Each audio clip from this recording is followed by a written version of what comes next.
دوستانو د 18 کالو جنۍ چې صرف یو کال مخکې بالغه شوې وه او داسې پهلوان سره یې واده وکړ چې تر 40 کالو هم عمر ډیر و، خو نازکه ناوې د خپل مور او پلار تر فیصلې مخکې ناتوانه وه چې څه ووایي، او پهلوان هم سم ورته خوشحاله و ځکه دا یې دوهم واده و او خوشحاله په دې و چې یوه تازه مڼه یې په لاس ورغلې ده. خو چې کله د دواړو په یوه کوټه کې سره یو ځای شول، لکه څنګه چې ټولې ناوې له خاوند سره د شپې لومړی وار سره یو ځای کیږي. پهلوان چې څنګه کوټې ته داخل شو نو کالي یې وباسل او بیچاره نازکه ناوې ورته په ډار ډار ګوري. پهلوان چې کله کالي وباسل نو بیا یې یوه ګولۍ هم وخوړله د یو ګیلاس شیدو سره، چې له دې سره سپینه ناوې نوره هم وډاره شوه. نو په ډار یې ترې پوښتنه هم وکړه چې دا د څه شي ګولۍ وه. نو پهلوان ورته په خندا کې وویل چې دا د ټایمینګ ګولۍ، یعنې د انزال وخت زیاتوي چې ماته او تاته به ډېر خوند راکړي.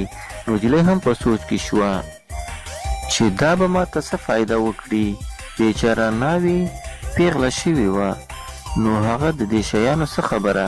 کله چې پهلوان لیکل لرې کړ نو ناوې دې سوچ کې شوه چې دومره غټ ذکر به څنګه زغمي، څنګه به داخل کړي، او سم نیغ ولاړ و ځکه یو خو پهلوان او بل ګولۍ هم وه. نو سمدستي یې د ناوکۍ څخه کالي وباسل او زر یې ذکر د شرمګاه په شونډو باندې وسولولو شروع کړل ورته، او ناوې هم خوندونه اخیستل په دې فکر کې چې همدومره به وي او خوشحاله وه. ناوکۍ په مزو کې وه چې پهلوان یو زوروره جټکه ورکړه چې بیچاره چغې ووتې، او پهلوان په خپلو مزو کې و.